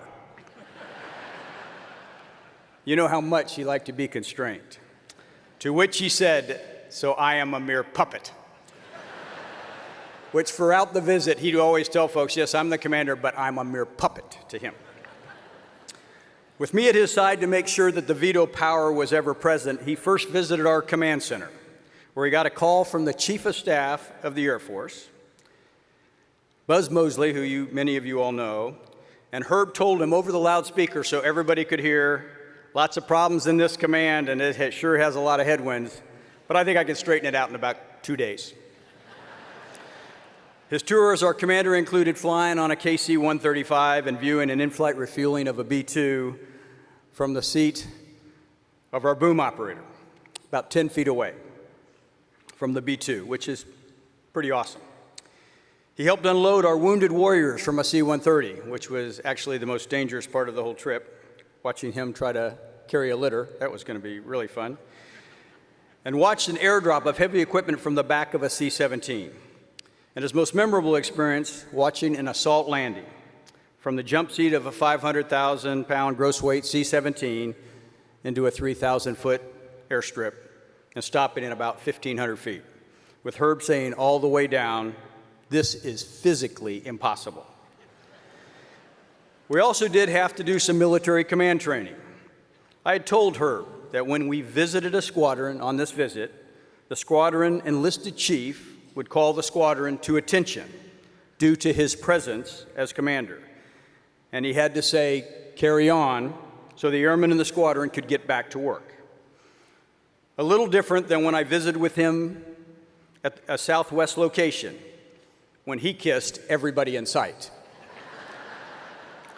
Needless to say, when we arrived and the command chief yelled, "Attend hut," Herb forgot and looked a little puzzled at everybody standing at attention. When I reminded him of his command responsibilities, he said, "Carry on." Needless to say, we had to do a little remedial training on his command voice, and I will say, to this day, he maintained he'd rather kiss everybody. Later, when I became commander of U.S. Transcom, I asked Herb to be my co-commander for a 3-year term, which he said was a demotion as he now had to share power with me. Not near as satisfying, but I told him it was in the national interest, and he acquiesced, and he really liked being called Coco for co-commander. And from that day on, that's what I referred to him, and he referred to himself to me as Coco. And it fit for so many reasons. Now we took the opportunity to go all over the world, to include visiting our troops in the Middle East and in Iraq and in the Gulf. And all through these visits, Herb talked to our airmen like he talked to all of you when he visited you, inspiring all and making everyone feel they were blessed to be with him. And he always said that those visits and being with you and being with our airmen was his fountain of youth. That's what you did. And wow, did he ever love people. He is legendary, as everyone has mentioned on the hunts, for staying up all night if someone is willing to talk to him. When I was his hunting roommate, now that all of us know who have been his hunting roommate, it is always hard to go to bed, as Herb would offer to walk with you back to your room, which is in a different building. And what would happen is you'd go 5 feet, he would stop and tell a story. Then you'd walk another 5 feet, and he would tell a story. And soon, he had turned you around and you were back in the party, and you never got anywhere. As I grew more mature, I began to just sneak away to get some sleep. On one occasion, Herb came in around 5 a.m., got undressed very quietly, and hit the rack. 1 hour later, at 6 a.m., the gong for breakfast sounded, and you got ready for the hunt. You went to breakfast, you went on out, and Herb, to his credit, answered the bell. Being a very loyal and caring roommate, I queried him, "How you doing, Herb?"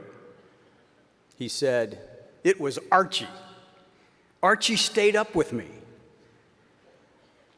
And Archie had never done that before. We were sitting on the couch in front of the fireplace in the bunkhouse where all the food was going on. Big fire, sitting on the couch. And Herb said, "I told Archie, I'm so proud of you. You never hung with me this late. It's really awesome being with you." To which Archie said, "Herb, you're sitting on my bed."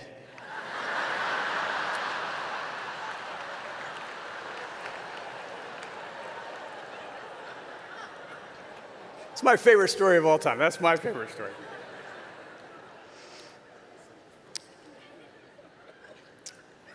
What a leader. Inspiring, fun, tenacious, a true visionary. And you knew, as Ron mentioned, he'd lead the charge against anyone and everyone to take care of Southwest Airlines and its people. I'll end the way I started. He gave all the credit to you, the people of Southwest. He loved Southwest Nation, he loved his family, and he loved all of us, and we loved him. And you know he is smiling down on this celebration today, and as Colleen said earlier, he is but waiting for you for an interval, somewhere very near, just around the corner. All is well. I will sure mightily miss you, my brother.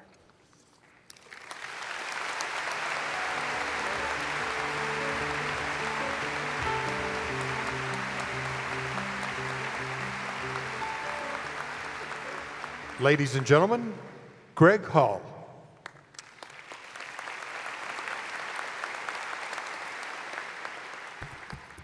I'm going to take us in a little different direction. I first met Herb in the early 1980s, and I'm an entrepreneur and a business person in Dallas.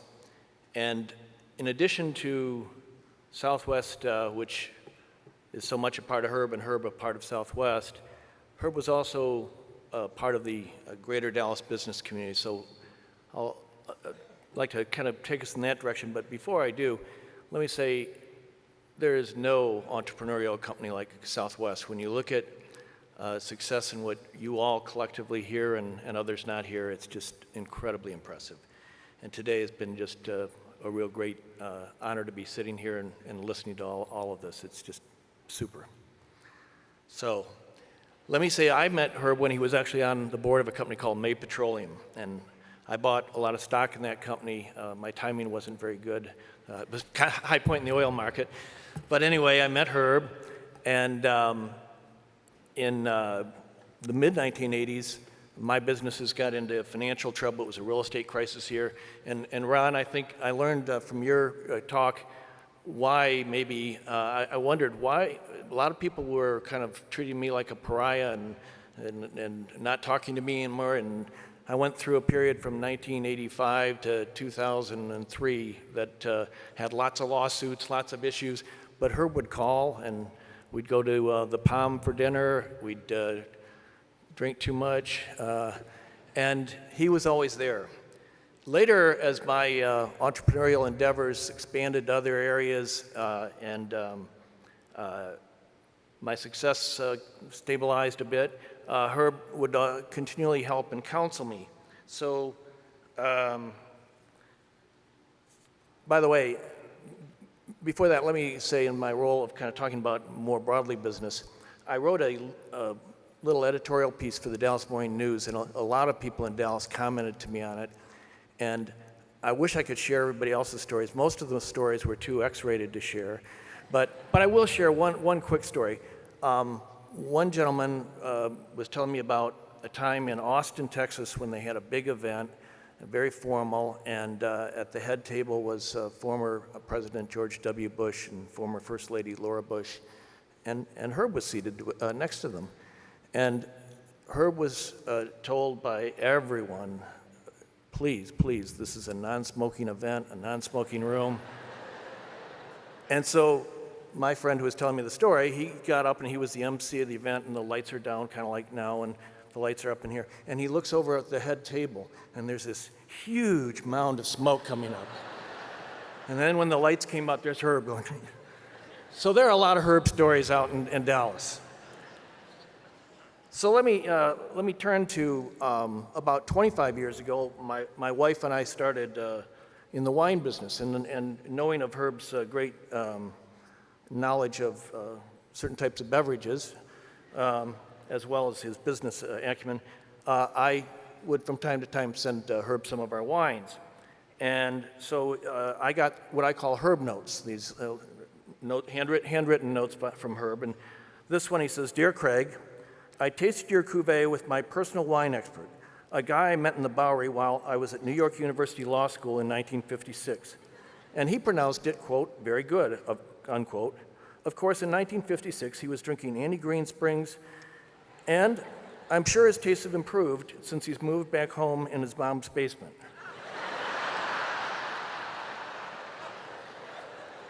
I'm very proud to have the bottle of your cuvee, and we'll think of you every time I sip it." He must not have liked it if he just sipped it. I don't know.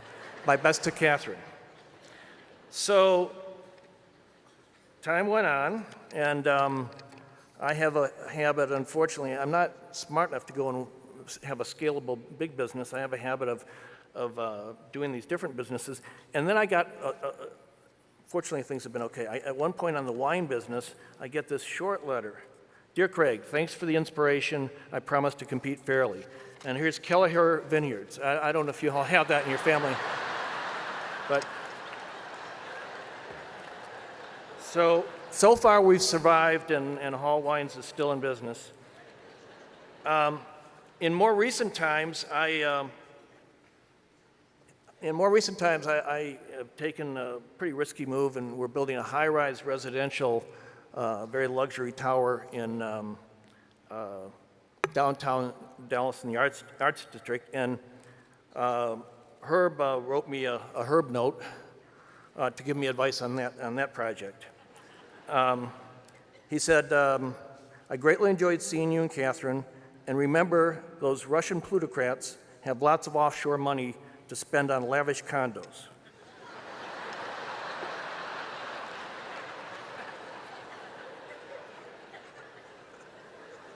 He went on to say, which is why I'm wearing it, I want you all to know that the staff at Southwest Airlines is very organized. And you know, no one has a tie. I have a tie. And Herb went on to say, the attached tie screamed, quote, Craig Hall, unquote, to me as I walked through the men's department at Kmart.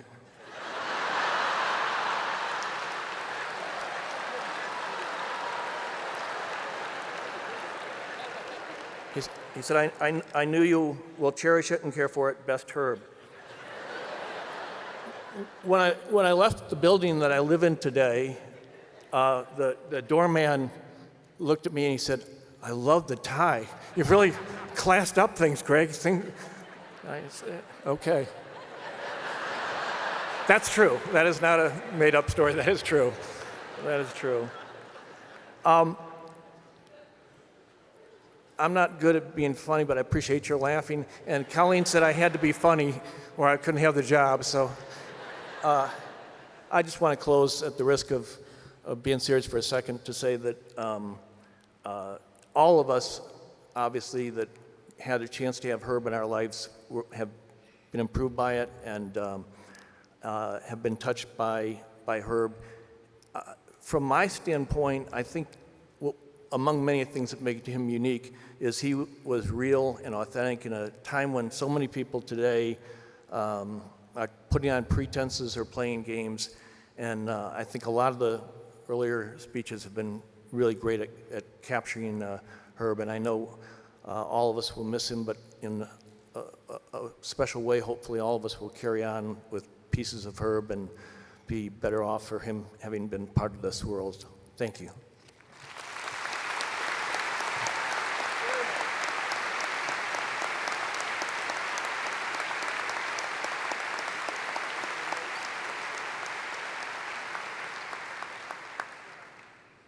We at Boeing owe a huge debt of gratitude to Herb for his confidence in us, for inspiring us to be more innovative, more responsive, and better partners.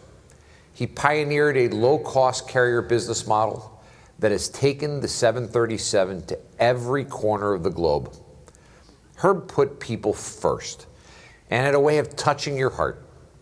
I will forever remember this personal note he sent me after a job promotion. He just had a way of making you feel bigger than you were. Herb could light up a room. He gave us some of the funniest moments of our lifetimes. Buried within some of these most quotable quotes was a whole lot of love and guidance. On behalf of all of us at Boeing, I extend our deep compassion to everyone in the Southwest family as we remember an aviation legend.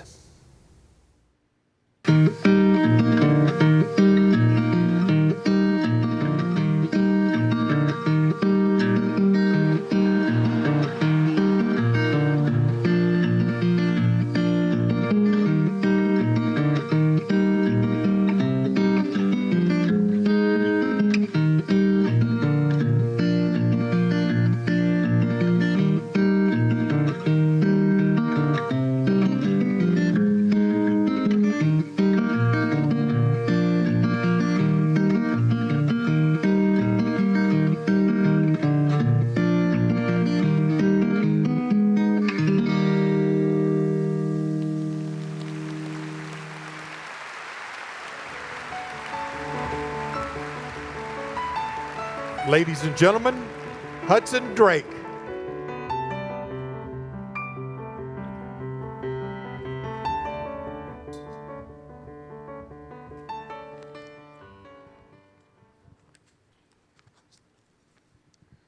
Good morning.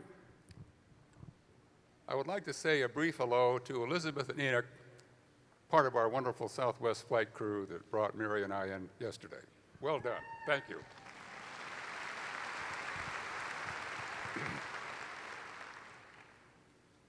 I want to begin my remarks with a brief description of the Conquistadores del Cielo, conquerors of the sky, of which Herb was a very long-time member. It was founded in 1938 with a limited membership of approximately 100 senior aerospace and airline executives. It meets twice a year, in the spring and the fall. The spring meeting can be held anywhere in the world, but the fall meeting is always held at the ranch in Wyoming. The heart of the Conquistadores is the bond that exists among all the members. We exhibit a deep and rich appreciation of each other. Camaraderie, competition, and friendship are at the center of the fellowship. Herb was initiated in 1990, and if I can take a segue from Colleen, the club has never been the same since. You may have noticed a number of green jackets in attendance this morning. These are conquistadores. If you have been a member,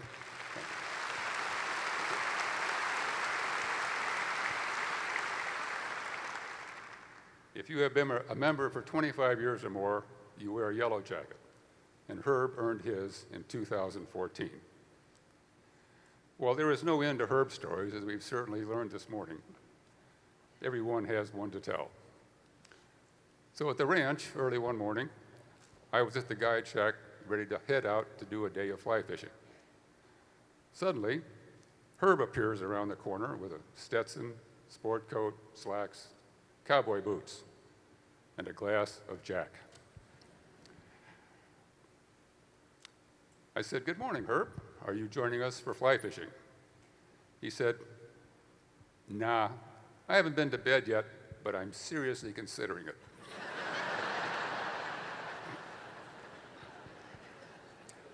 The highest award the club can bestow is the Big Horse Award. It is only given once a year, and Herb received it in 2005. Truly, it is a hallmark of the high esteem with which Herb was held by his fellow conquistadors. I'd like to ask the conquistadors to please stand, and we're going to give a big viva for Herb on the count of 3. 1, 2, 3. Viva! All right.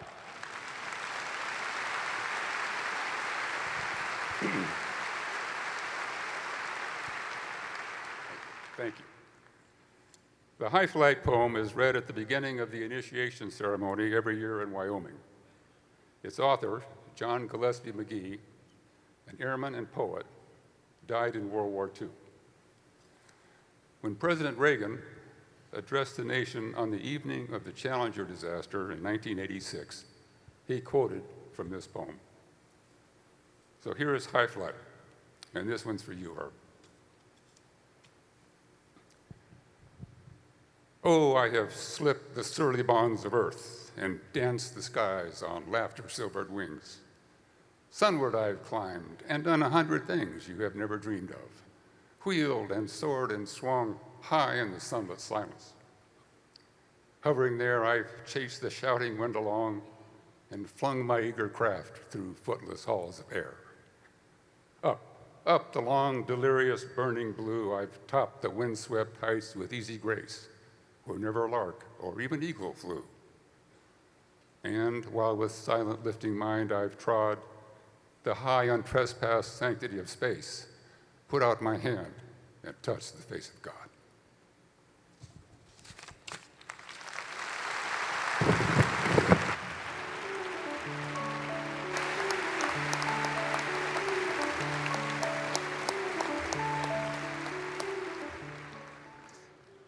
Well, thanks, Hudson. Thanks to all of our speakers for sharing these wonderful stories here this morning. I'm going to close this up. And I think without a doubt that it is beyond a fact, it is a truth that Herb Kelleher will be long remembered. He'll never be forgotten. Southwest Airlines and Herb were the archetype of today's low-cost airlines. And because of that, now virtually everyone, not just in America, but around the world, can afford to fly. The skies have truly been democratized. What an incredible legacy. Herb will be remembered also as the founder of an airline, Southwest Airlines, the most successful airline in history, the largest airline in America, 46 consecutive years of profits, no layoffs, no furloughs, no pay cuts.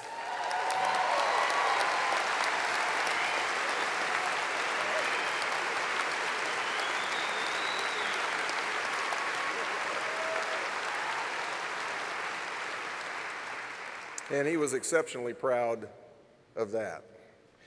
Today we have 60,000 jobs. And if you count all of our retirees and alums, the Southwest family totals 135,000 members.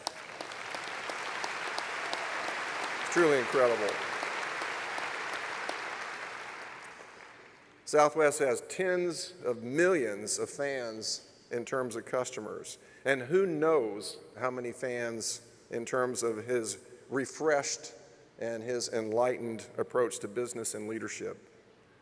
What an incredible legacy of business success and also business inspiration. Of all the people who have ever walked this earth, now, in the future, no one will be like Herb. He was exceptionally gifted. He was the definition of one of a kind, and he touched so many lives.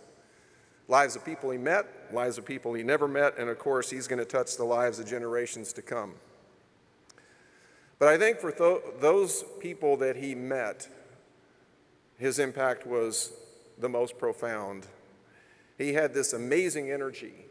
He had this amazing capacity for everything, for work, for learning, for business, for reading, for competition, for fun, for people, and for love. He had a huge heart, and he made you feel like you were the most important person in the world, that he knew you, he respected you, and he loved you. And in his huge heart, he had room for everyone.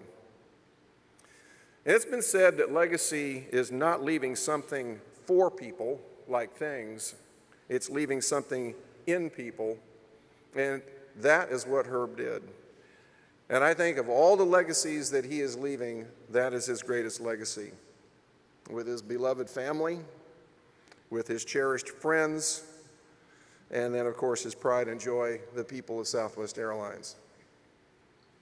Herb was famous for saying, under-promise and over-deliver. And I think of anybody that any of us have ever known in our life, Herb over-delivered. And he fought the good fight. He finished the race. He kept the faith. And I know I speak for all of us when I say that our hearts are overflowing with gratitude for Herb and all that he has bestowed on and in us. So now it is our turn to honor him and to keep him alive in our hearts. So for Southwest Airlines, how we all choose to carry forward Herb's legacy will be unique. And just like the unique talents that each of you brought when you joined Southwest, Herb described Southwest as a mosaic of 1,000 little things, and separately they may not seem like much, but put them together and they create a culture and a work environment that's the envy of corporate America. He loved to talk about Southwest as a mosaic, and that was a reflection of Herb. He was a mosaic. But all of our Southwest people are also a piece. They're a beautiful piece of that mosaic. And he inspires us now to laugh more, work harder, serve better, and love truly. He inspires us to perpetuate the stellar success for 48 years and the shining exemplar that is Southwest Airlines. Herb had great admiration for Winston Churchill, who once said of the British people that they are the lion, I am the roar. And Churchill, of course, was valiant and courageous and inspiring, and he faced unbelievable challenges and was also famous for saying, never, never, never. I don't know how many nevers he had, but never give in. And I've always thought that Herb was our Churchill, and like him, Herb always gave the credit to the people of Southwest. And also like him, Herb was tenacious, and he never gave up.